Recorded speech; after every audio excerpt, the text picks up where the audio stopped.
नमस्कार। नए दिन और नई ऊर्जा के साथ आप सभी का स्वागत है हमारे morning prime time power pack show नया सवेरा में। मैं हूं आपके साथ भावना नैयर और मेरे साथ है मेरे सहयोगी अजय मिश्रा। अजय, बहुत बहुत स्वागत आपका और सुप्रभात। धन्यवाद बहुत बहुत आपका भी, और आप सभी लोगों को एक बार फिर से शुभकामनाएं। और अगले 1 घंटे में जानेंगे हम देश और दुनिया के प्रमुख घटनाक्रम और 5 राज्यों के विधानसभा चुनाव 2026 संपन्न होने के बाद ही एग्जिट पोल की बहार आ चुकी है। एग्जिट पोल में किसकी हो रही एंट्री और कौन ले रहा है एग्जिट, इसके साथ ही अंतर्राष्ट्रीय खबरों पर हमारी नजर होगी। ईरान को लेकर के ट्रंप ने बड़े दावे किए हैं। प्रेस रिपोर्ट्स के जरिए कुछ चुनिंदा खबरों पर निगाह डालेंगे और क्या कुछ छपा है आज के अखबारों में वो भी हम देखेंगे। आर्थिक विकास की दिखेगी झलक और खेल जगत में क्या कुछ हुआ हिट, आपकी सेहत कैसे रहेगी फिट। टेक टॉक भी होगा हमारे साथ और वर्ल्ड वॉच पर रहेगी हमारी नजर, यानी वो हर बात जो आपके दिन को बनाएगी खास। चलिए नया सवेरा की शुरुआत कर लेते हैं इस वक्त की अहम सुर्खियों के साथ।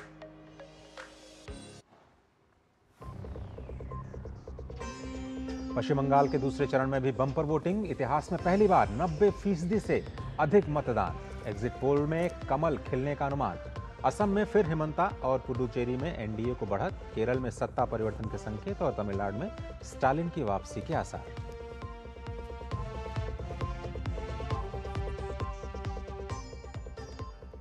आज से जम्मू तवी तक जाएगी श्रीनगर कटरा वंदे भारत एक्सप्रेस। रेल मंत्री अश्विनी वैष्णव दिखाएंगे हरी झंडी। अंजी और चिनाब पुलों का भी करेंगे निरीक्षण।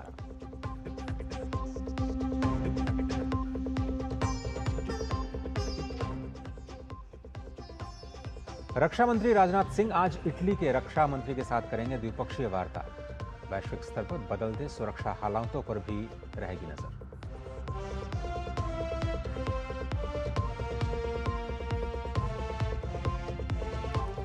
भारत ईरान के विदेश मंत्रियों के बीच फोन पर द्विपक्षीय संबंधों की मजबूती पर चर्चा। संघर्ष विराम से जुड़ी ताजा घटनाओं पर भी बातचीत।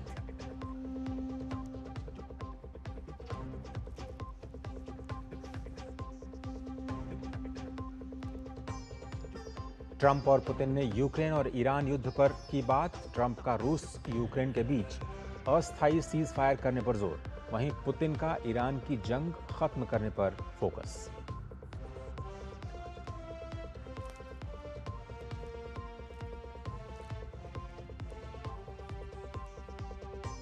और खेल की खबरों में आईपीएल में सनराइजर्स हैदराबाद ने लगाया जीत का छक्का। 243 रन बनाकर भी हारी मुंबई इंडियंस।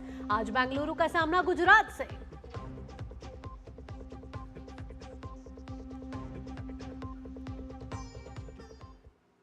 तो भावना, हम सबसे पहले चर्चा करेंगे एग्जिट पोल की, क्योंकि विधानसभा चुनाव अब समाप्त हुए हैं और लोकतंत्र जीता है। इस बार बहुत ही बम्पर वोटिंग हुई है। मतदाताओं ने बढ़ चढ़ करके इस लोकतंत्र के महापर्व में हिस्सा लिया है। तो चलिए शुरुआत करते हैं। एग्जिट पोल क्या कह रहा है? पश्चिम बंगाल की से शुरुआत करते हैं। पश्चिम बंगाल में 2 चरणों में चुनाव हुए और 2 चरणों की बात करें तो दोनों में ही रिकॉर्ड बम्पर वोटिंग हुई है, यानी कई रिकॉर्ड यहाँ कायम किए गए। आजादी के बाद कहा जा रहा है कि सबसे ज्यादा वोटिंग अगर हुई है तो पश्चिम बंगाल में हुई है और 92.67% के साथ लोगों ने नई सरकार चुनने के लिए ये बम्पर वोटिंग की है।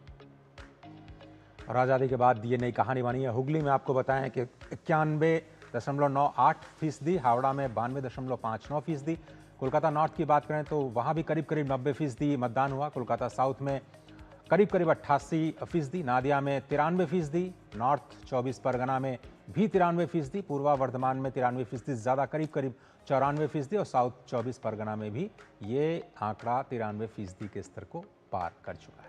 तो पश्चिम बंगाल की बात करें तो और दोनों चरणों की बात करें तो 92% से ज्यादा रिकॉर्ड तोड़ मतदान इस बार हुआ है। साफ तौर पर यह दर्शा रहा है कि मतदाताओं ने इस बार बढ़ चढ़कर मताधिकार का प्रयोग किया है।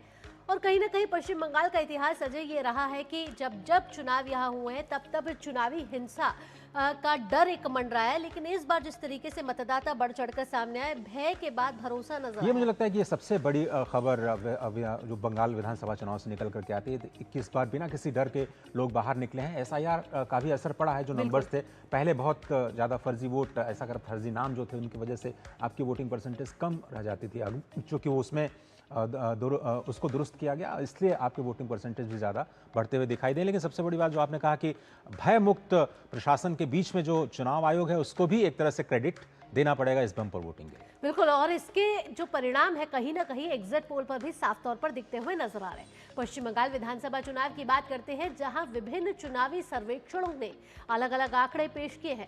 आइए अब जानते हैं कि किस सर्वे में किस पार्टी को कितनी सीटें मिलती हुई नजर आ रही हैं। आपको बताएं कि पश्चिम बंगाल में 294 कुल सीटें हैं और रिपब्लिक पी मार्क की बात करें तो उन्होंने तृणमूल कांग्रेस को 118 से 138 सीट दी है।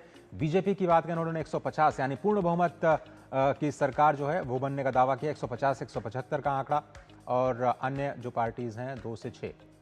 और अगर एबीपी पोल डेरी की बात करें, ये कुछ इस तरीके से कह रहा है पश्चिम बंगाल के लिए कि तृणमूल कांग्रेस को 99 से लेकर 127 के बीच में सीट मिल सकती है, वहीं बीजेपी को 142 से 171 के बीच की सीटें मिल सकती है, वहीं अन्य को 5 से 9 जो सीटें मिल सकती है। ऐसे में साफ तौर पर ये जो एग्जिट पोल है पश्चिम बंगाल के लिए साफ तौर पर ये दर्शा रहे हैं कि पश्चिम बंगाल में अब परिवर्तन का दौर आ गया है। एबीपी मैट्रिक्स, उसके आगे जो हमारा अगला पोल है, यानी पोल ऑफ पोल्स दिखा रहे हैं। चाणक्य स्ट्रेटजीज इस वक्त आपके स्क्रीन पर नजर आ रही हैं। चाणक्य स्ट्रेटजीज की बात करें 294 सीटों में तृणमूल कांग्रेस को 130 से 140, बीजेपी को 150 से 160 सीटें मिलने का अनुमान। और न्यूज़ 24 प्रजा पोल में थोड़ी सी तस्वीर उलट दिखाई दे रही है। यहाँ पर प्रजा पोल ने टीएमसी को सरकार में वापसी आते हुए दिखाया है।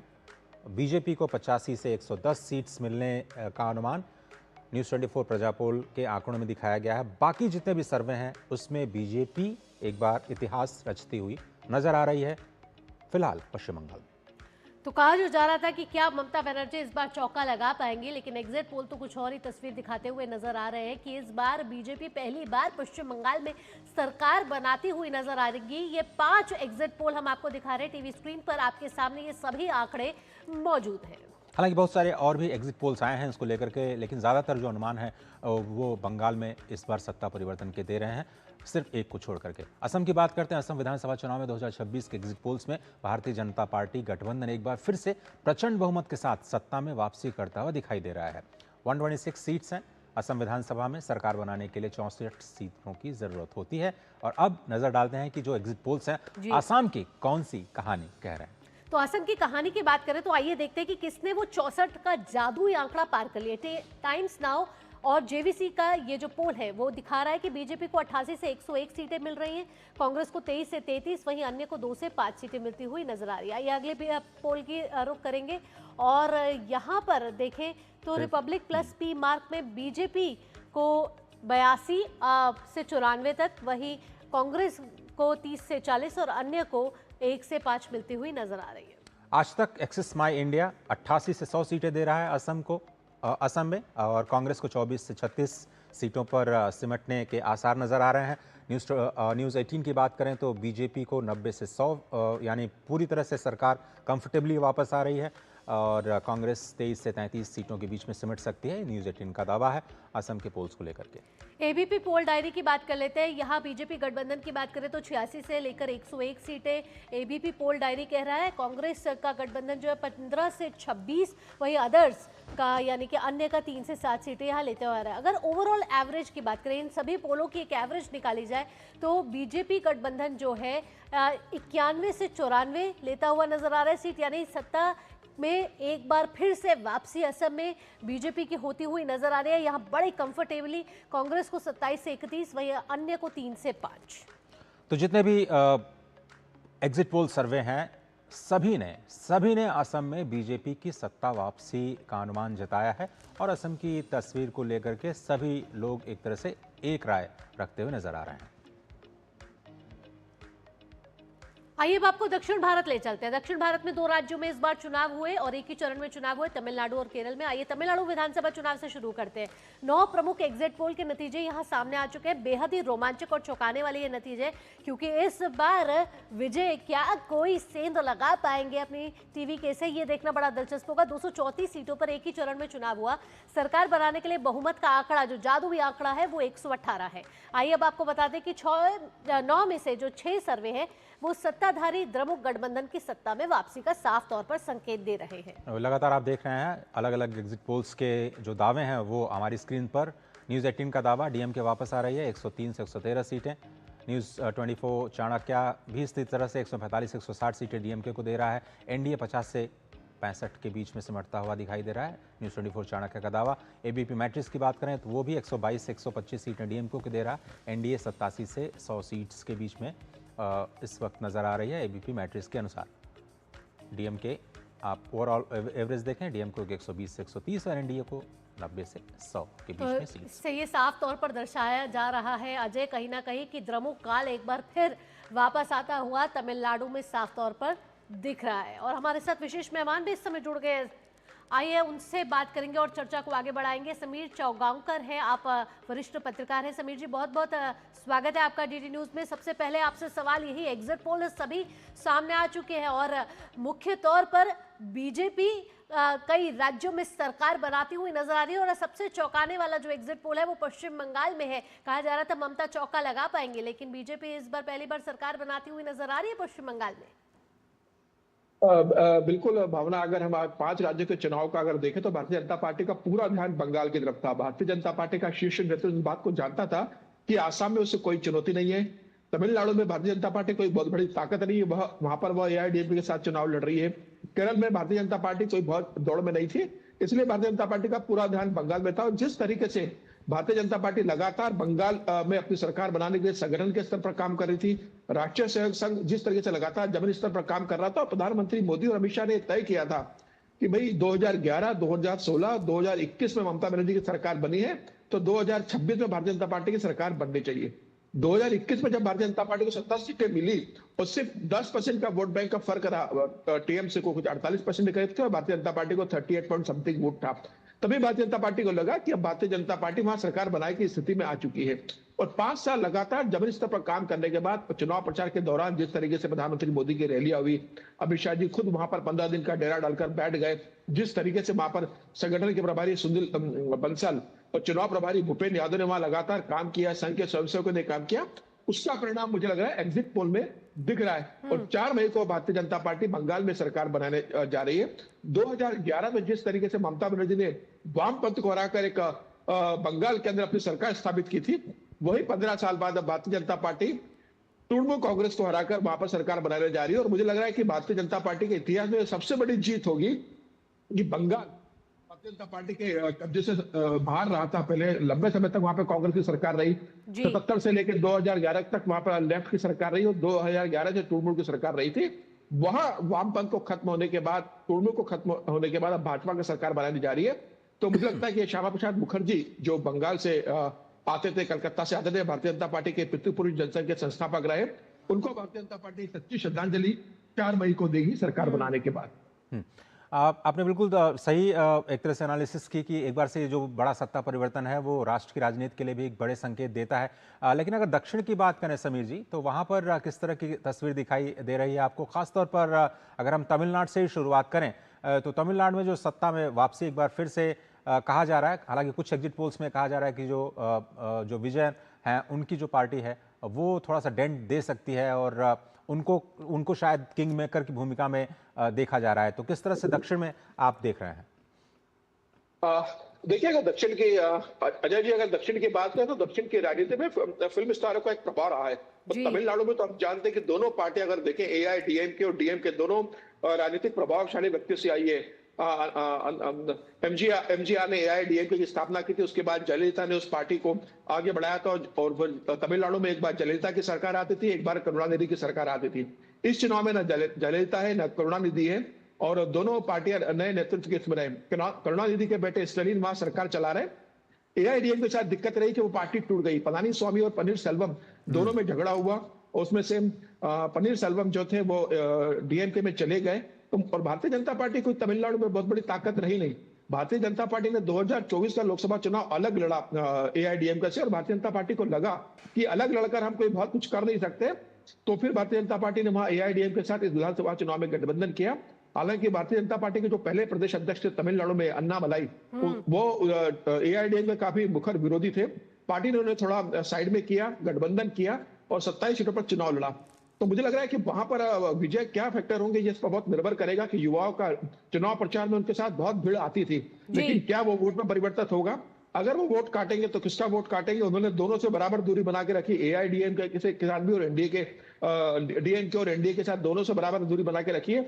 मुझे लग रहा है कि इस बार वहां पर डीएमके की वापसी होगी, क्योंकि एआईडीएमके के अंदर जो टूट हुई थी पार्टी के अंदर, कोई 5 साल में कुछ ऐसा संगठन बना नहीं कि जो डीएमके को रिप्लेस कर सके। और 5 साल में जो तमाम जन हितैषी योजना है, जो फ्री कल्चर, फ्री रेवड़ी कहते हैं, वो तमाम डीएमके वहां चला रहा है। तो मुझे लग रहा है कि स्टालिन का पल्ला फिलहाल मुझे भारी नजर आ रहा है, लेकिन ये पूरा निर्भर करेगा विजय के प्रदर्शन के ऊपर। अगर विजय 12 से 15% का वोट बैंक लेकर जाते हैं तो मुझे लग रहा है कि इसका बड़ा हिस्सा वो डीएमके से काटेंगे, और ऐसी स्थिति में त्रिशंकु भी विधानसभा बन सकती है, या डीएमके को मेजोरिटी के लिए कुछ विधायक कम पड़ सकते हैं। अब ये देखने वाला बात होगी कि वहां पर बिल्कुल देखना होगा कि राजनीतिक समीकरण जब 4 मई को नतीजे घोषित होते हैं तो कैसे बदलते हैं, और जिस डेंट की बात की जा रही है वो कैसे गेम चेंजर बनकर साबित होता है। अब आते हैं असम पे। असम की बात करें तो असम में बीजेपी के लिए बड़ा स्मूथ फ्लो रहा। क्या इसका मेजर कारण हेमंत बिस्वा शर्मा का 5 साल का कार्यकाल रहा? और अगर कांग्रेस की बात करें तो वहां और सीटें कम होती हुई इस बार नजर आ रही है समीर जी? देखिए भावना, अगर मुझे लगता है आसाम की बात करो तो सिर्फ हेमंत बिस्वा शर्मा के कामकाज को नहीं देखा जाएगा। हेमंत बिस्वा शर्मा के पहले सर्बानंद सोनोवाल भी वहां मुख्यमंत्री रहे थे, उसके बाद सर्बानंद सोनोवाल को दिल्ली लाया गया और हेमंता को वहां मुख्यमंत्री बनाया गया। इसमें कोई दो राय नहीं कि हेमंत बिस्वा शर्मा ने बहुत बेहतर प्रदर्शन किया, आक्रामकता की राजनीति की, उन्होंने हिंदू मुसलमान की बात की, और जिस तरीके से उन्होंने मियां मुसलमान का जिक्र किया, हालांकि वो मियां का जिक्र कर रहे थे, वो बांग्लादेशी घुसपैठियों के बारे में कह रहे थे। आसाम के मुसलमानों के बारे में उन्होंने मियां शब्द का इस्तेमाल नहीं किया। तो घुसपैठियों का बड़ा मुद्दा अमित शाह ने वहां पर बनाया, प्रधानमंत्री मोदी ने अपनी रैली में बनाया, लगातार हेमंत बिस्वा शर्मा कहते रहे। और इसके साथ साथ कांग्रेस के जो सांसद चुनाव के समय छोड़कर चले गए, प्रदेश के पूर्व कार्यकारी अध्यक्ष जिस तरीके से पार्टी छोड़कर चले गए, हालांकि प्रियंका गांधी को वहां पर पर्यवेक्षक बनाया गया था आसाम का, लेकिन मुझे लगता है कि गौरव गोगोई अपने पिता तरुण गोगोई की जो राजनीतिक विरासत थे उससे बहुत अच्छे से जमीन स्तर पर ले जाने में असफल रहे। वो सांसद है, आधा समय उन्होंने दिल्ली में बताया, उन्हें हालांकि वहां पार्टी का प्रमुख चेहरा बनाया गया था। अगर कांग्रेस, मुझे लगता है 2 साल पहले गौरव गोगोई को आसाम का प्रभारी बनाकर भेजती और कहते कि आप आसाम में ही रहिए, तो शायद कांग्रेस फाइट में नजर आती। लेकिन 5 साल हेमंत बिस्वा शर्मा का जो कामकाज रहा, डबल इंजन की जो सरकार रही, केंद्र में प्रधानमंत्री नरेंद्र मोदी की और प्रदेश में हेमंत बिस्वा शर्मा की, और आसाम में जिस तरीके से विकास के काम हुए, उसके बाद एक तरफा चुनाव मुझे नजर आ रहा है। प्रधानमंत्री मोदी ने आसाम में अपनी रैली पे इस बात का जिक्र कहा था कि भाई केंद्र में मुझे तीसरा कार्यकाल है और आसाम में भी हम तीसरी कार्यकाल की ओर बढ़ रहे हैं। तो मुझे लग रहा है कि आसाम में एक तरफा चुनाव होगा। इसको लेकर किसी भी एग्जिट पोल में कोई अनुमान 2 तरफा नहीं आए। जनता के वही अनुमान था, और वहां बहुत आराम से भारतीय जनता पार्टी की सरकार बन रही है। लेकिन समीर जी, केरल में क्या हो रहा है? सभी लोग ये समझना चाह रहे होंगे कि जो यूडीएफ है, जो कांग्रेस, क्या वहां पर कांग्रेस को थोड़ा सा एज आपको दिखाई दे रहा है? कम से कम वहां से राहत की खबर, इन सभी विधानसभा चुनाव की बात करें तो कांग्रेस को वहां से थोड़ी सी राहत की खबर आती हुई दिखाई दे रही है क्या? देखिए, केरल ने हमेशा कांग्रेस को राहत दी है। जब राहुल गांधी अमेठी में स्मृति ईरानी के साथ चुनाव में फंस गए तो वो केरल चुनाव लड़ने चले गए थे और वहां से सांसद बने थे। उसके बाद प्रियंका गांधी को जब सांसद बनना पड़ा तो प्रियंका गांधी ने भी केरल का ही रुख किया था और वायनाड से वो सांसद बनी। तो निश्चित रूप से केरल ने कांग्रेस को सपोर्ट किया था, लेकिन 10 साल से लगातार वहां पे पिनरई लेफ्ट की सरकार है वहां पर, और 10 साल के शासन के बाद केरल में ऐसा कभी हुआ नहीं है। हमेशा एक बार एलडीएफ की सरकार बनती है और एक बार यूडीएफ की सरकार बनती है। लेकिन ये भी आप देखिए कि जो कांग्रेस केरल में लेफ्ट से चुनाव लड़ती है, उनके अपोज में चुनाव लड़ती है, वही कांग्रेस बंगाल में उनके साथ गठबंधन करती है, वही कांग्रेस तमिलनाडु में लेफ्ट के साथ मिलकर चुनाव लड़ती है, वही कांग्रेस त्रिपुरा में लेफ्ट के साथ मिलकर चुनाव लड़ती है और केरल में उनके खिलाफ चुनाव लड़ती है। हालांकि प्रधानमंत्री मोदी ने इस बात का जिक्र किया था कि जो केरल में गले तलवार आपस में लड़ाते हैं वो बंगाल में गले मिलते हैं। तो मुझे लगता है कि 10 साल के शासन के बाद इस बार मुझे लगता है कि वहां पर यूडीएफ की सरकार बनने की स्थिति बन रही है। इसका कारण यह है कि 10 साल के शासन के बाद, और अभी लोकसभा का आप चुनाव देखेंगे 2024 का, तो केरल में सिर्फ 1 सीट लेफ्ट को मिली है। वहां पर 15 सीटें कांग्रेस ने लोकसभा की जीती है और वहां जिस तरीके से कांग्रेस को समर्थन मिल रहा है, हालांकि भारतीय जनता पार्टी ने वहां बहुत बेहतर गठबंधन बनाने की कोशिश की है। अब देखने वाली बात होगी कि वहां का जो नायर कम्युनिटी है, जो अपर कास्ट वोटर है, क्या वो भारतीय जनता पार्टी के पास शिफ्ट वहां पर हो रहे हैं, या जो परंपरागत रहा है कि एलडीएफ और यूडीएफ में बढ़ते रहे उसी तरफ से बढ़ते रहेंगे। मुझे लग रहा है कि इस बार कांग्रेस को एक उम्मीद केरल से थी और शायद कांग्रेस केरल में सरकार बना लेगी। अगर कांग्रेस केरल में सरकार बना लेती है तो मुझे लगता है ये फेस सेविंग राहुल गांधी के लिए और कांग्रेस के लिए होगा। कि तमाम हार के बाद वो ये कह सकते हैं कि चलो केरल में तो हमने सरकार बना ली है। चलिए, राहत की सांस यहाँ कांग्रेस को केरल में जरूर मिलती हुई नजर आ रही है, केरल में। लेकिन यहाँ केंद्र शासित प्रदेश की बात कर लेते हैं, पुदुचेरी की सबसे कम विधानसभा सीटें हैं और छोटा राज्य है, लेकिन यहाँ से भी बड़े राजनीतिक संदेश निकलते हैं। यहाँ किस तरीके के समीकरण बनते हुए देख रहे हैं आप? देखिए, मुझे लगता है कि पुडुचेरी में ना भारतीय जनता पार्टी का बहुत ज्यादा प्रभाव रहा है, ना कांग्रेस का रहा है, ना डीएमके का रहा है। वहां एक क्षेत्रीय दल है, जो पहले कांग्रेस के मुख्यमंत्री रंगास्वामी रहे, वो भारतीय जनता पार्टी के साथ गठबंधन उन्होंने कर लिया था अपनी पार्टी बना के और सत्ता में थे। तो वही गठबंधन, एनडीए का जो गठबंधन है वो पुडुचेरी में मुझे ज्यादा प्रभावशाली लग रहा है। हालांकि इस बार डीएमके ने कोशिश की है, क्योंकि डीएमके का जिस तरीके से शासन रहा है तमिलनाडु में, तो उसका असर और प्रभाव तमिलनाडु में कुछ हद तक देखने को मिलता है, क्योंकि तमिलनाडु से सटा हुआ पुडुचेरी का राज्य, और जो तमिलनाडु की राजनीति में जो प्रभाव और असर होता है उसका असर पुडुचेरी जैसे छोटे राज्य में पड़ता है। तो इस बार द्रमुक ने, मतलब खासतौर से स्टालिन ने साधन, संसाधन और सुविधा तमिल पांडुचेरी के नेताओं को, डीएमके के नेताओं को पहुंचाई है। ऐसे में क्या वहां पर डीएमके और कांग्रेस का गठबंधन सरकार बना सकता है? फिलहाल मुझे इसकी संभावना कम नजर आती है। मुझे लगता है वहां पर एनडीए की सरकार बनेगी। भारतीय जनता पार्टी ने वहां पर जमीनी स्तर बहुत अच्छा अपना ग्राउंड बनाया है, तो मुझे लग रहा है कि फिर से वहां पर एनडीए की सरकार बनने जा रही है। तो आप कह रहे हैं पुडुचेरी से शुरुआत करेगी, अगर तमिलनाडु में एक तरह से अपना विस्तार करना है बीजेपी को, तो आपको लग रहा है कि एनडीए जो है वो पुडुचेरी से शुरुआत करेगी, क्योंकि दोनों आप बता रहे हैं लिंक्ड थोड़ा सा दिखाई दे रहा है? देखिए, मुझे लगता है कि निश्चित रूप से पुडुचेरी में भारतीय जनता पार्टी ने अपने आधार को मजबूत किया, और सबसे इंटरेस्टिंग बात यह है कि संघ ने भी पुडुचेरी के अंदर जमीनी स्तर पर बहुत काम किया। पहली बार रहा था कि पुडुचेरी में 40 से ज्यादा प्रचारक दूसरे प्रदेशों से संघ ने पुडुचेरी में भेजे थे काम करने के लिए। छोटा प्रदेश है, राजनीतिक रूप से उसका बहुत महत्व नहीं है, तो बाकी 4 बड़े राज्यों में पुडुचेरी दब जाता है, लेकिन उसका भी अपना एक महत्व है उस राज्य का। और भारतीय जनता पार्टी सभी चुनाव बहुत गंभीरता से लड़ती है, चाहे वो पुडुचेरी का हो, चाहे वो बंगाल का हो। मुझे इस बार ऐसा लगता है कि पुडुचेरी में एनडीए की सरकार बनेगी। तमिलनाडु में भारतीय जनता पार्टी ने अपना एक आधार बनाया। आज तमिलनाडु की बात करें तो भारतीय जनता पार्टी के पास 3-3.5-4% का वोट बैंक वहां पर उन्होंने अपनी दम पर स्टेब्लिश किया हुआ है। अब ये देखने वाली बात होगी कि तमिलनाडु में सबसे ज्यादा मंदिर है, वहां हिंदुत्व की राजनीति क्या सिरे चढ़ेगी, क्योंकि वहां द्रविड़ राजनीति हमेशा रही है। और जिस तरीके से स्टालिन और उनके बेटे ने हिंदुत्व को मलेरिया, डेंगू और एक रोग के रूप में बताया था, भारतीय जनता पार्टी वहां बहुत धीरे धीरे हिंदुत्व की बात को लेकर बढ़ रही है। लेकिन वहां पर एक सबसे बड़ी समस्या है कि तमिलनाडु को लोगों को ये डर लगता है कि भारतीय जनता पार्टी सत्ता में आएगी तो हिंदी उनके ऊपर थोपी जाएगी। और 3 भाषा को लेकर जो तमिलनाडु में विवाद हुआ था, और स्टालिन ने जिसे मुद्दा बनाया था कि हिंदी थोपने की कोशिश है और तमिल को खत्म करने की कोशिश की जा रही है, उस मामले पर एआईएडीएमके भारतीय जनता पार्टी के साथ होने पर भी बैकफुट पे रहा था। तो तमिल अस्मिता की बात वहां बहुत प्रभावशाली रहती है। आने वाले समय में मुझे लगता है भारतीय जनता पार्टी करेगी। अन्नामलाई जैसा नेता भारतीय जनता पार्टी का पास है, जिन्होंने बहुत बेहतर संगठन के लिए आक्रामकता से काम किया था। भारतीय जनता पार्टी उत्तर भारत में सबसे बड़ी बन गई है, सिर्फ दक्षिण बचा है। तो मुझे लग रहा है अब दक्षिण भारत भारतीय जनता पार्टी के प्राथमिकता में शामिल होगा। बिल्कुल, मिशन साउथ के साथ तो भारतीय जनता पार्टी लगातार आगे बढ़ती हुई नजर आ रही है। केंद्र सरकार कई योजनाएं दक्षिण भारत के लिए लेकर आई है, हमने देखा भी है प्रधानमंत्री नरेंद्र मोदी के दौरे से जुड़े हुआ। फिलहाल समीर जी, तमाम चर्चा में भाग लेने के लिए और 5 राज्यों को के एग्जिट पोल को इतने विस्तार के साथ हमारे दर्शकों तक साझा करने के लिए जानकारी, बहुत बहुत धन्यवाद आपका। धन्यवाद। चलिए छोटा सा ब्रेक लेते हैं, ब्रेक के उस पार खबरें और भी हैं और विस्तार से चर्चा कर रहे हैं उन सभी खबरों की। आप देख रहे हैं नया सवेरा।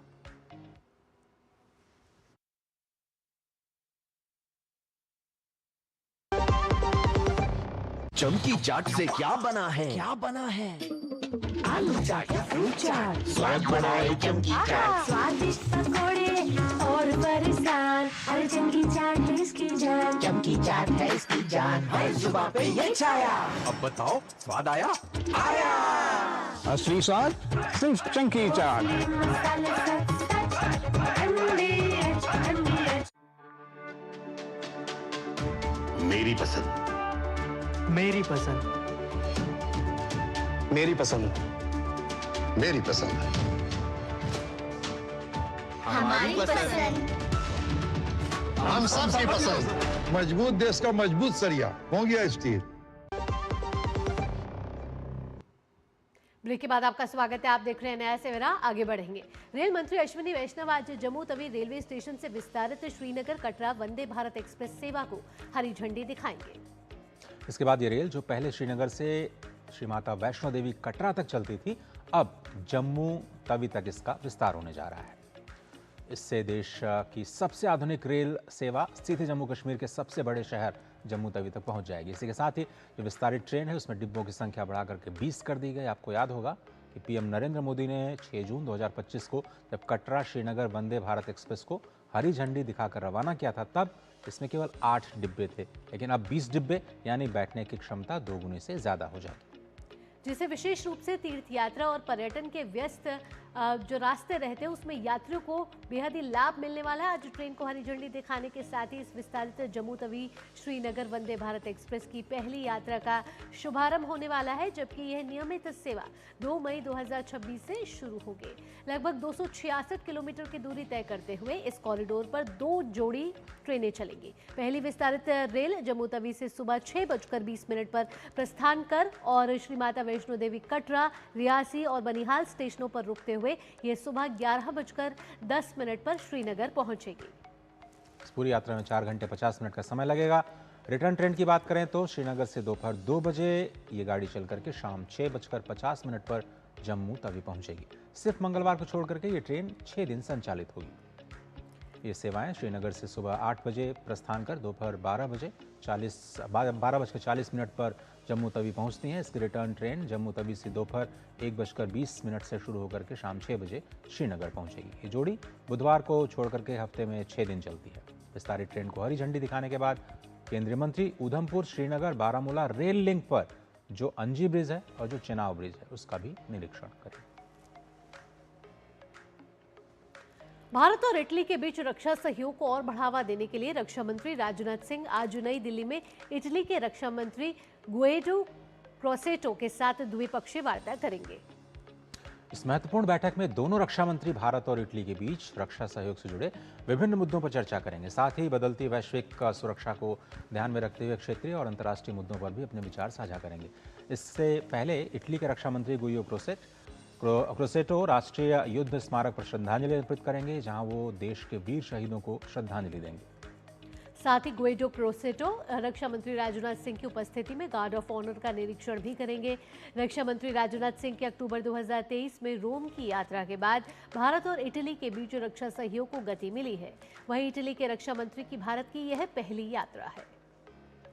ये बहुत महत्वपूर्ण है भावना, इस बात को समझना, क्योंकि 2023 में जब यात्रा की गई थी तो केवल जो भारत और इटली के संबंध है रक्षा क्षेत्र में वो स्टार्टअप्स और जो इन्फॉर्मेशन शेयरिंग थी उस पर केंद्रित थे। लेकिन अब हम आगे बढ़ करके आज की जो वार्ता है वो को प्रोडक्शन की बात करेगी, टेक्नोलॉजी ट्रांसफर की बात करेगी। और आपको याद होगा कि जनवरी 2026 में हमने डिफेंस के सेक्टर में EU के साथ एक बहुत ही व्यापक समझौता किया है और इटली हो सकता है कि भारत के जो मेक इन इंडिया प्रोडक्ट्स हैं जो उसके साथ को प्रोडक्शन में बनेंगे वो यूरोप के लिए एक बहुत बड़ा गेटवे साबित हो सकता है। और आपको देखना होगा कि अगले महीने प्रधानमंत्री नरेंद्र मोदी शायद मई में इटली की यात्रा पर होंगे, तो वहां पर आज जो वार्ता होगी उसको शायद एक बड़े रूप में हम आते हुए देखेंगे।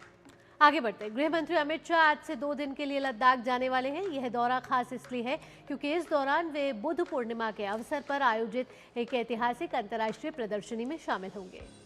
अमित शाह ने इस पर खुशी जताई है और उन्होंने कहा है कि इस प्रदर्शनी में दुनिया के विभिन्न हिस्सों से जो श्रद्धालु भगवान बुद्ध के अवशेष हैं उनके प्रति अपनी श्रद्धा अर्पित करेंगे।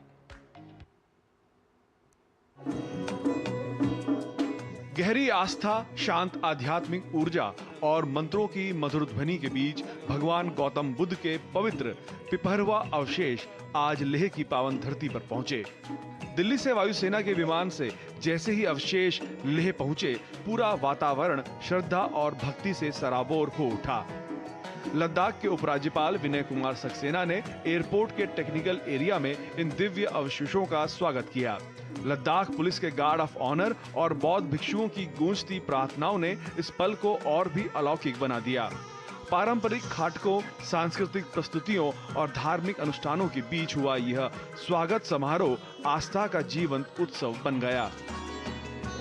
भव्य जुलूस के साथ पवित्र अवशेषों को चोगलमसर स्थित जीवेत्सल ले जाया गया, जहां 1 मई से इनके दर्शन शुरू होंगे। इस दौरान पूरे रास्ते हजारों श्रद्धालु पारंपरिक वेशभूषाओं में सड़कों के किनारे खड़े होकर हाथ जोड़कर इन अवशेषों के दर्शन करते नजर आए। यह ऐसा दृश्य रहा जिसमें आस्था, एकता और सांस्कृतिक समृद्धि की अद्भुत अलौकिक तस्वीर नजर आई। इस मौके पर उपराज्यपाल ने प्रधानमंत्री नरेंद्र मोदी का आभार जताते हुए कहा कि लद्दाख का चयन इस ऐतिहासिक आयोजन के लिए होना यहाँ की गहरी बौद्ध विरासत का प्रमाण है। मेरे पास शब्द नहीं है कि मैं कैसे माननीय प्रधानमंत्री जी का धन्यवाद करूं कि आज लद्दाख की धरती पर होली रेलिक्स बुद्धा के लाए गए हैं और आपने देखा कि यहाँ पर उनका भव्य स्वागत हुआ है। सभी लद्दाखी हमारे वासी हैं, उनके लिए बड़े गर्व की बात। और आपने देखा कि कितना उत्साह है यहाँ पर और लोग बड़े जोश के साथ जो हैं उनको रिसीव कर रहे हैं और पूरे रास्ते में लोग खड़े हुए हैं उनको श्रद्धालु जो हैं उनके दर्शन करने के लिए। भक्ति और श्रद्धा का यह सिलसिला 1 से 10 मई तक जीवेसल में दर्शन के रूप में जारी रहेगा। इसके बाद 11 और 12 मई को ये अवशेष जांस्कार और 13 से 14 मई तक लेह के धर्म केंद्र में श्रद्धालुओं के लिए प्रदर्शित किए जाएंगे। 15 मई को इन्हें पुनः दिल्ली ले जाया जाएगा। भारी संख्या में श्रद्धालुओं और पर्यटकों के आगमन को देखते हुए प्रशासन ने व्यापक तैयारियां की हैं। लेकिन वादियों में जहां शांति और आध्यात्मिकता पहले से ही महसूस होती है, वहीं भगवान बुद्ध के पवित्र अवशेषों की प्रदर्शनी इस माहौल को और गहरा बना रही है। दुनिया भर से आने वाले श्रद्धालुओं के लिए ये सिर्फ दर्शन भर का मौका नहीं, बल्कि शांति, करुणा, सहअस्तित्व के उस संदेश को भी करीब से समझने का मौका है जो भगवान बुद्ध ने सदियों पहले दिया था। और आज के दौर में यही संदेश लेह से पूरी दुनिया तक पहुंच रहा है। कैमरामैन राहुल चोपड़ा के साथ दीपक सिंह रावत, लेह लद्दाख, डीडी न्यूज। और उत्तराखंड में 4 धाम की यात्रा सुचारू रूप से चल रही है। तीर्थयात्रियों को किसी भी तरह की दिक्कत का सामना न करना पड़े, इसके लिए राज्य सरकार ने तमाम तरह के इंतजाम किए हैं।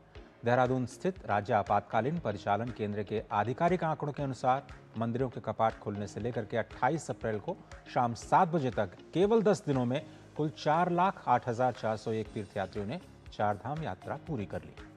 तीर्थयात्रियों, पर्यटकों और स्थानीय निवासियों को किसी भी प्रकार की असुविधा से बचाने के लिए यात्रा मार्गों के साथ साथ प्रमुख धार्मिक और पर्यटन स्थलों पर पीने का पानी, शौचालय, स्वास्थ्य सेवाएं, स्वच्छता, पार्किंग और यातायात प्रबंधन जैसी आवश्यक सुविधाओं को सुदृढ़ और व्यवस्थित रूप से संगठित किया गया है। बद्रीनाथ धाम के कपाट खुलते ही 6 दिनों के भीतर ही 84,942 तीर्थयात्रियों ने दर्शन कर लिए हैं। वहीं केदारनाथ धाम में 7 दिनों के भीतर 2,07,452 तीर्थयात्रियों ने पूजा अर्चना की है। इस बीच यमुनोत्री धाम में 10 दिनों में 57,794 तीर्थयात्री पहुंचे हैं, जबकि इसी अवधि के दौरान गंगोत्री धाम में 57,863 तीर्थयात्रियों ने दर्शन किए हैं।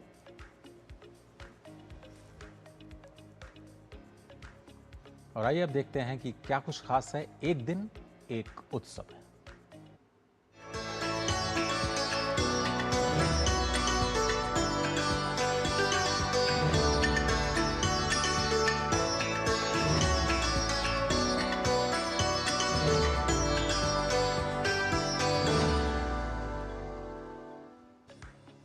आज हम आपको लेकर चलते हैं दक्षिण भारत के उस प्राचीन शहर में जहां आस्था, परंपरा और भव्यता का अद्भुत संगम देखने को मिलता है। मदुरई में मनाया जाने वाला चिथिराई महोत्सव, जहां मीनाक्षी और सुंदरेश्वर का एक दिव्य विवाह एक धार्मिक अनुष्ठान नहीं बल्कि सदियों पुरानी आस्था का जीवंत उत्सव है।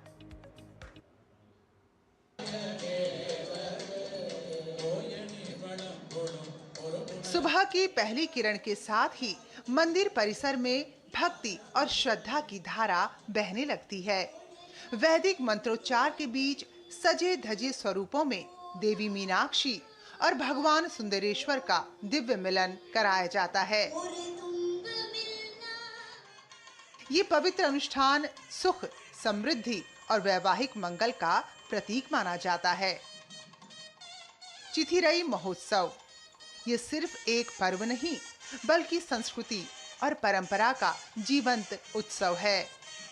मंदिर की गलियों में गूंजता नाद स्वरम और हवा में घुली चमेली और कपूर की सुगंध हर श्रद्धालु को एक अलग ही आध्यात्मिक अनुभव देती है। रंग बिरंगी झांकियां, पारंपरिक वेशभूषा और हजारों श्रद्धालुओं की उपस्थिति इस उत्सव को भव्यता प्रदान करती है।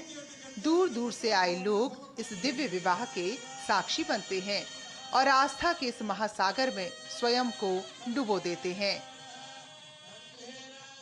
ये उत्सव सिर्फ धार्मिक आयोजन नहीं, बल्कि सामाजिक और सांस्कृतिक एकता का भी प्रतीक है।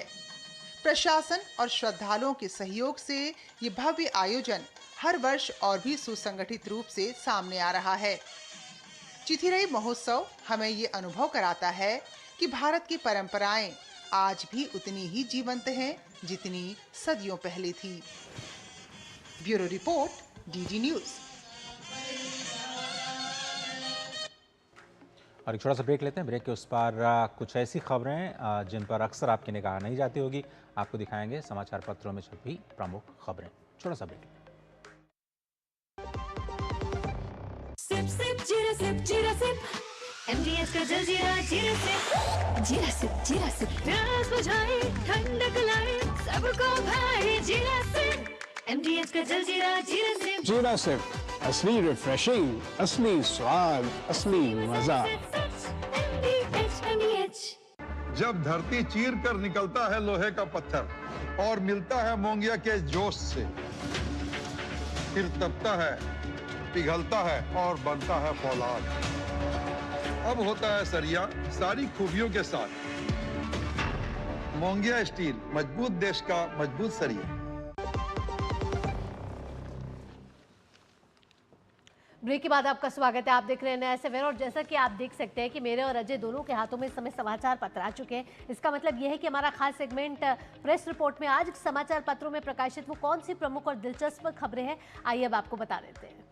चलिए, सबसे प्रमुख खबर के रूप में हमने आज चयन किया है आपसे जुड़ा हुआ और आपके फ़ायदे की खबर है कि आप पुराने पीएफ का जो पैसा है वो कैसे प्राप्त कर पाएंगे। ई प्राप्ति पोर्टल, उसकी शुरुआत की जाएगी, ये खबर है। इसमें कहा गया है कि प्रधानमंत्री नरेंद्र मोदी अपने तीसरे कार्यकाल की दूसरी सालगिरह से जुड़े कार्यक्रमों के तहत ईपीएफओ के सदस्यों के लिए कई सुविधाओं की शुरुआत कर सकते हैं। ऐसा कहा जा रहा है जो ईपीएफओ का रिफॉर्म 3.0 है उसकी शुरुआत की जाएगी और एटीएम के जरिए अगर आप अपने पीएफ खाते को जो यूनिक आइडेंटिफिकेशन नंबर है उसको अपने बैंक के साथ जोड़ते हैं तो आप अपने पैसे को 75% तक कभी भी किसी भी मुश्किल परिस्थिति में आप निकाल सकते हैं। 25% आपको पैसा वहाँ पर रखना ज़रूरी होगा।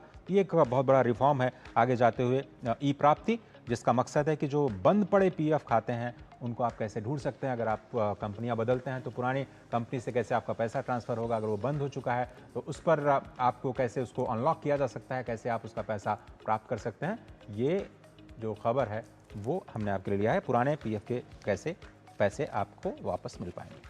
चलिए अगली खबर का रुख करते हैं। जब भी आप खाना पकाते हैं या खाना खाते हैं तो एक संशय आपके मन में ज़रूर आता होगा कि जिन मसालों को हमने अपने खाने में डाला है कहीं उसमें कोई मिलावट तो नहीं, और कहीं ना कहीं जब मिलावट आपको लगती है कि अगर उसमें है तो उसका कोई विकल्प नहीं है जानने का कि मसालों में मिलावट है या नहीं। लेकिन अब इसका उपाय आ चुका है और ये उपाय निकाला है NIT राउरकेला ने एक शोध के जरिए, और इस शोध के जरिए उन्होंने एक ऐसा उत्पाद निकाला जिसमें चंद सेकंडों में आप ये पता लगा पाएंगे कि आपके खाने में जो मसाले हैं उसमें कोई मिलावट है या नहीं है। और अब उसको पेटेंट भी मिल गया है, तो उद्योग और खाद्य सुरक्षा जांच की दिशा में एक बड़ी उपलब्धि माना जा रहा है और इसको जनरल में भी प्रकाशित किया जा चुका है। और साथ ही आपको बता दें कि NIT की टीम इसके व्यवसायीकरण में अब आगे तेजी से काम कर रही है और देश की कई बड़ी मसाला कंपनियों के साथ साझेदारी करने की भी योजना यहाँ बनाई जा रही है।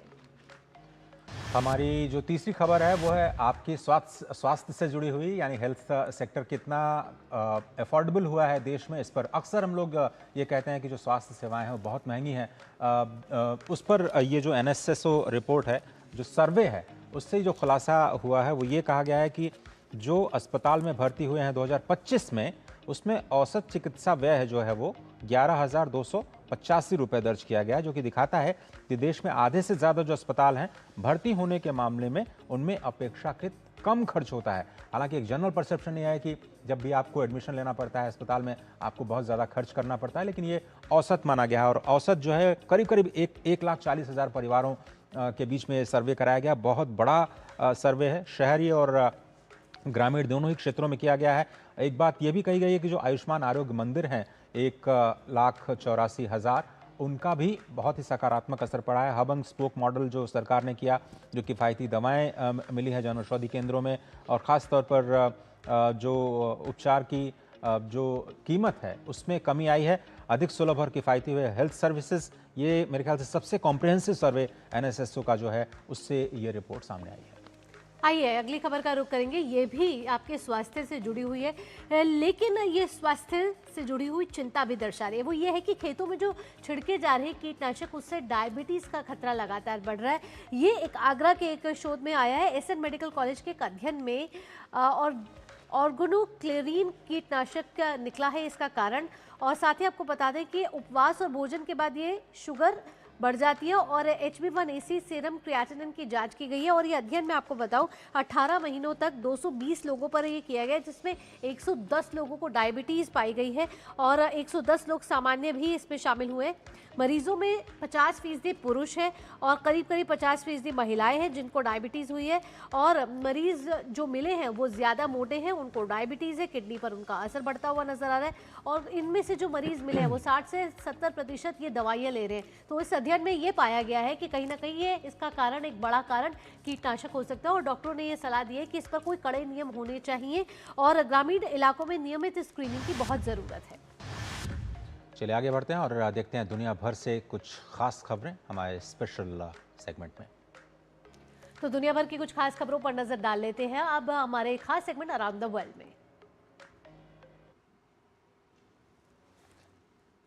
भारत और ईरान के बीच मंत्रियों के बीच जो फोन पर बातचीत हुई है, एस जयशंकर और ईरान के विदेश मंत्री समकक्ष अब्बास अराक्ची ने इस दौरान क्षेत्र के हालात पर चर्चा की है। भारत के विदेश मंत्री एस जयशंकर ने एक्स पर पोस्ट कर इस बाबत जानकारी दी। उन्होंने लिखा कि आज शाम ईरान के विदेश मंत्री सैयद अब्बास अराक्ची का फोन आया। हमने मौजूदा हालात के विभिन्न पहलुओं पर विस्तार से चर्चा की, एक दूसरे के साथ नज़दीक से संपर्क में रहने पर भी सहमत हुए।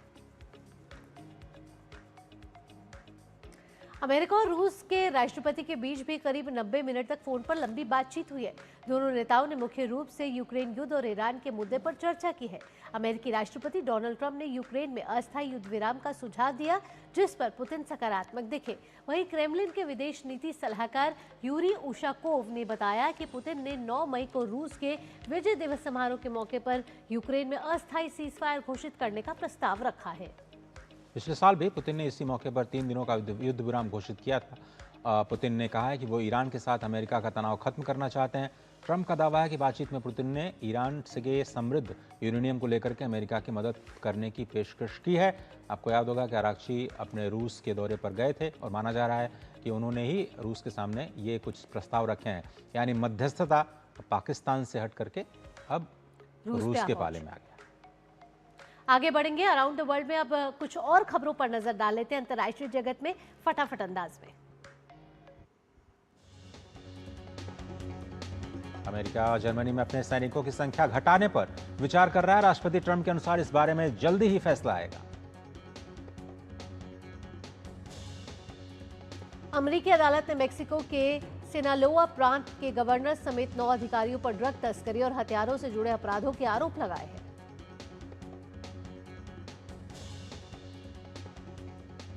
चिली और बोलीविया के ओरूरो शहर के बीच अंतर्राष्ट्रीय मार्ग पर एक बस के दुर्घटनाग्रस्त होने से 9 लोगों की मौत हो गई, 22 अन्य घायल हुए।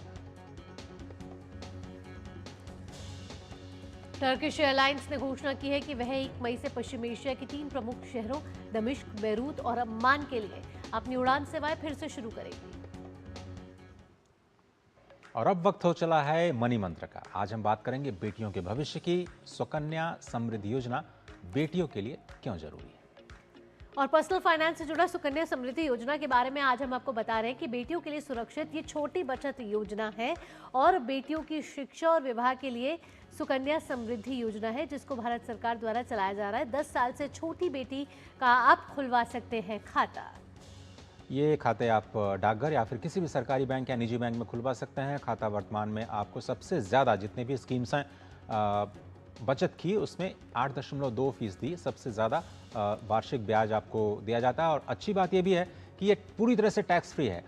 15 साल तक आप इसमें पैसे जमा कर सकते हैं। 250 रुपए से लेकर के 1.5 लाख रुपए 1 साल के बीच में जमा करवाना ज़रूरी है। मतलब एक ट्रांजैक्शन आपको ज़रूर करना होता है।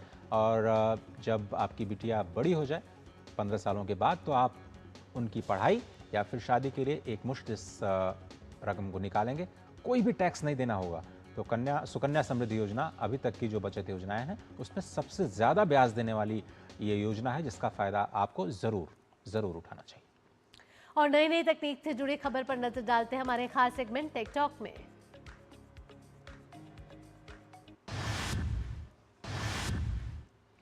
भारत ने 2014 के बाद से अपने डॉपलर वेदर रडार यानी DWR नेटवर्क में बड़ा विस्तार किया है। सरकार के अनुसार भारत में अब रडार की संख्या 14 से बढ़कर के 50 हो गई है, जो कि 250% से ज़्यादा की बढ़ोतरी है। इससे साफ है कि रडार की संख्या में 3 गुना से ज़्यादा की बढ़ोतरी दर्ज की गई। इस विस्तार से अब देश के 87% से ज़्यादा हिस्से को कवरेज मिलेगी। आपको बता दें कि वेदर रडार सिस्टम मौसम की ताज़ा और सटीक जानकारी देने में मददगार साबित हो रहा है। इससे चक्रवात, भारी बारिश और आंधी तूफान की भविष्यवाणी ज़्यादा सटीक हो गई है। वहीं भविष्य में 50 और रडार लगाने का भी लक्ष्य रखा गया है। सरकार का कहना है कि अब भारत इतनी सटीक जानकारी दे सकता है कि बारिश की तीव्रता, बारिश का प्रकार, ओलावृष्टि की संभावना और यहाँ तक कि बारिश की बूंदों के आकार तक का अनुमान अब लगाया जा सकता है। तो कैसे डॉपलर वेदर रडार का नेटवर्क का विस्तार हो रहा है और 12 सालों की बात करें तो 3 गुना इसकी संख्या बढ़ी है। और भविष्य में यह रणनीति बनाई जा रही है कि 50 और रडार लगाने का लक्ष्य रखा गया है।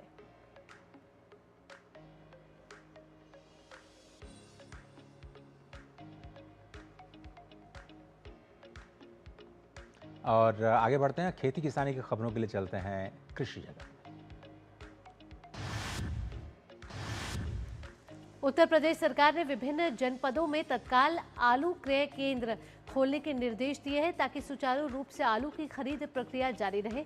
प्रदेश के उद्यान, कृषि विपणन, कृषि विदेश व्यापार एवं कृषि निर्यात राज्य मंत्री स्वतंत्र प्रभार दिनेश प्रताप सिंह ने उत्तर प्रदेश राज्य औद्यानिक सहकारी विपणन संघ को 10 जनपदों में क्रय केंद्र स्थापित करने की जिम्मेदारी दी है, जिसमें लखनऊ और फर्रुखाबाद को प्राथमिकता देते हुए दोनों जनपदों में आलू की खरीद प्रक्रिया शुरू कर दी गई है। ये पूरी प्रक्रिया भारत सरकार के कृषि और किसान कल्याण मंत्रालय द्वारा अनुमोदित बाजार हस्तक्षेप योजना MIS के तहत की जा रही है, जिसके तहत किसानों से सीधे आलू की खरीद सुनिश्चित की जा रही है। दिनेश प्रताप सिंह ने बताया कि जिन जनपदों में बाजार में आलू का मूल्य कम है, वहां पर प्राथमिकता के आधार पर क्रय केंद्र खोले जाएं और किसानों को उनकी उपज का उचित मूल्य दिलाया जाए। उन्होंने ये भी निर्देश दिए कि अन्य जनपदों में भी चरणबद्ध तरीके से ये क्रय केंद्र स्थापित कर ज्यादा से ज्यादा किसानों को लाभ पहुंचाया जाए। आगे बढ़ते, आज हम आपको मिलवाएंगे केरल की कोल्लिकयिल देवकी अम्मा से, जो पिछले 4 दशकों से पर्यावरण संरक्षण में योगदान दे रही हैं। सोचिए, अगर मैं कहूं कि इन हरे भरे पेड़ों की जगह यहाँ पर बंजर धरती होती तो क्या ये पेड़ उगा पाते? आप शायद कहेंगे नहीं, मुश्किल है। लेकिन केरल के कोल्लिकयिल देवकी अम्मा जी कहेंगी हाँ, क्योंकि उन्होंने तो ऐसा कर दिखाया। केरल का अल्पुझा, जहाँ समंदर की लहरों के साथ बहती है एक शांत जिंदगी।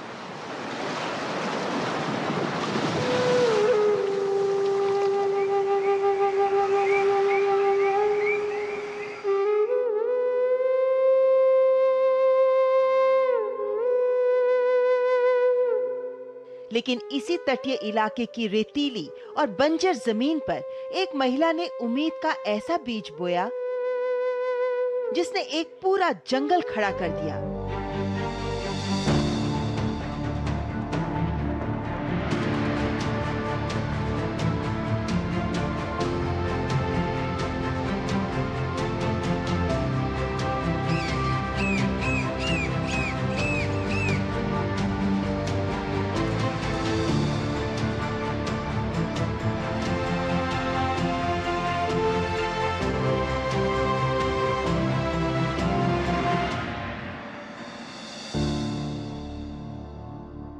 ये कहानी है 92 वर्षीय कोल्लिकयिल देवकी अम्मा जी की, जिन्हें लोग एक पर्यावरण संरक्षक के रूप में जानते हैं।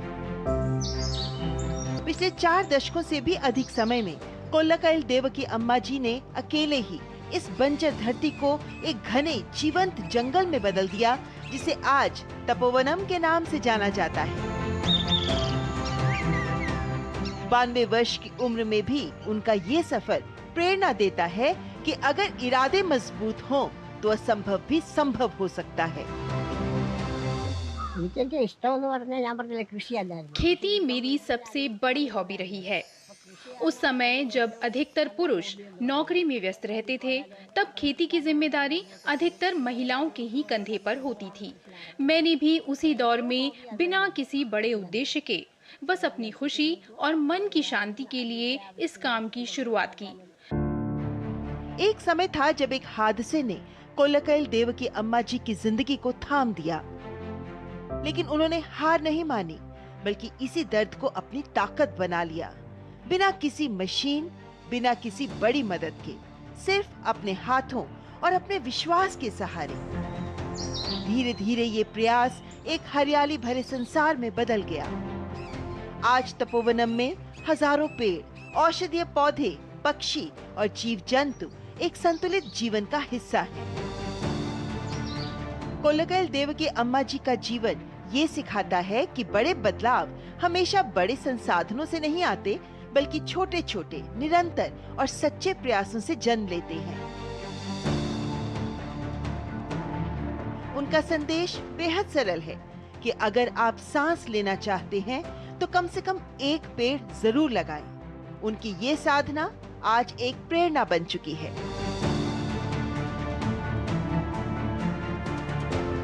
पर्यावरण संरक्षण में उनके अद्भुत योगदान के लिए कोल्लकैल देवकी अम्मा जी को पद्मश्री पुरस्कार की हार्दिक बधाई।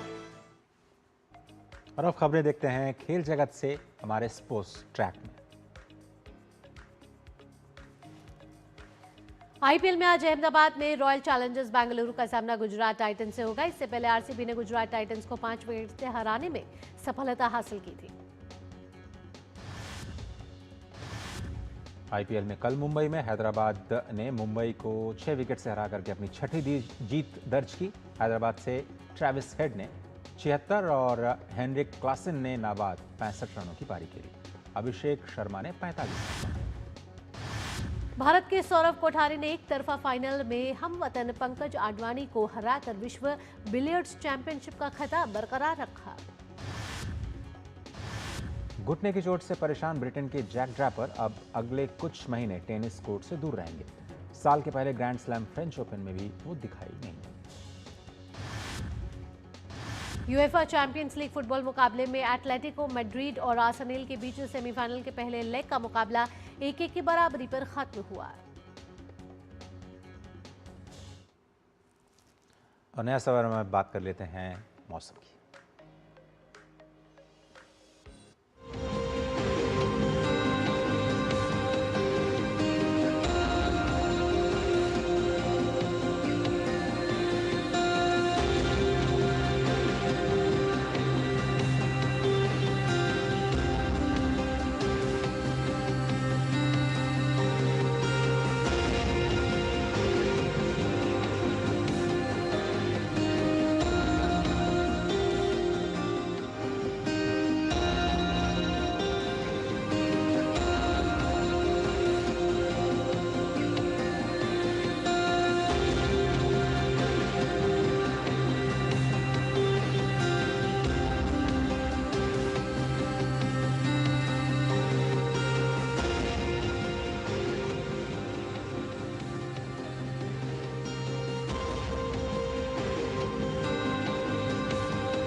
और इसी के साथ अजय नया सेवेरा में वक्त हो चला है आप सभी से विदा लेने का, लेकिन जाने से पहले आइए आपको दिखाते हैं महाराष्ट्र की एलोरा गुफाओं में स्थित कैलाश मंदिर की ये खूबसूरत संरचना।